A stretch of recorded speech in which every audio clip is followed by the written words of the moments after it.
That is the question, right? So many people struggle with saying no. I will admit, I initially had an easier time just because of my personality.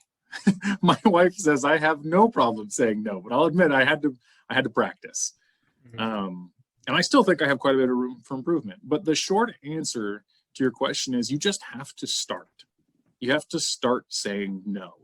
And even if it's in very simple little ways initially, maybe it's,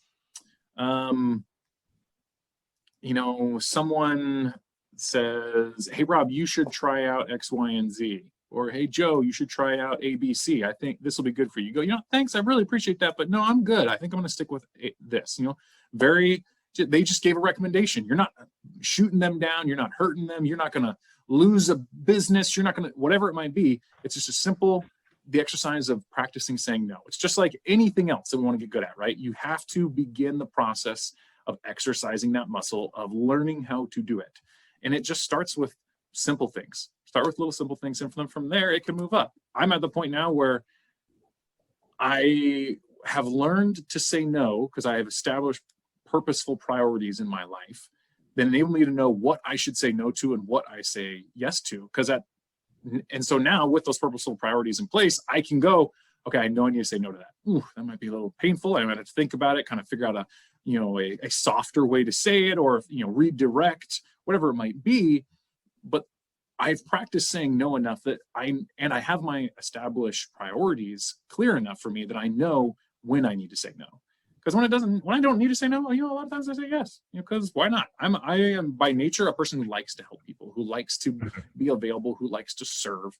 And I think those are all good things. All of us, I think, want to be of service to other people. But when you have those clear boundaries, those clear priorities, it makes it easier to know what to say no to. Okay.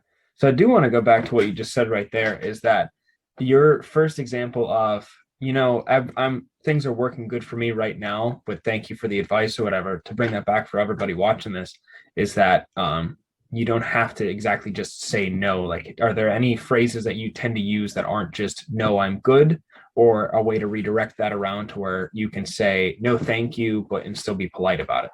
Oh, of course. Yeah, no, it really depends on the situation, but a lot of things that I'll divert to is just perhaps giving a brief explanation why. I found that if people understand why you're saying no, more often than not, they will respect that. As long as it's not just like, no, I don't care, I don't want to talk to you, right? That's just rude.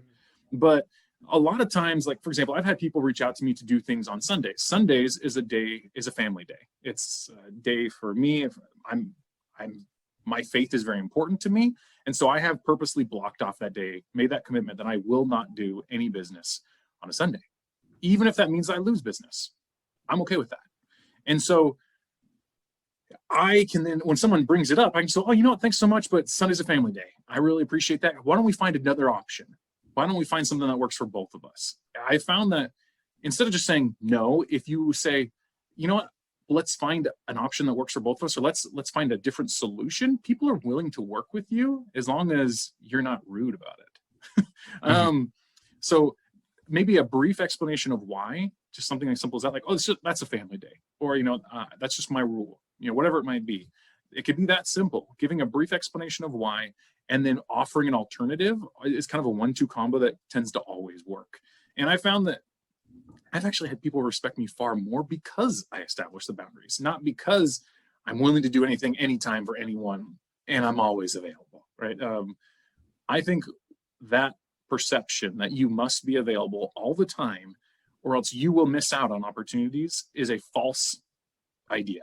It's a completely backwards perception from what most of us want in our lives, which is we want the balance, we want the boundaries, we want to be able to go on vacation and say, hey guys, I'm going out of the office for a couple of weeks and not have to come back. We want to be Robert Kiyosaki's cash flow quadrant. We want to be the business owner. We don't want to be self-employed. But more often than not, when we make ourselves tied to our phones, we're self-employed.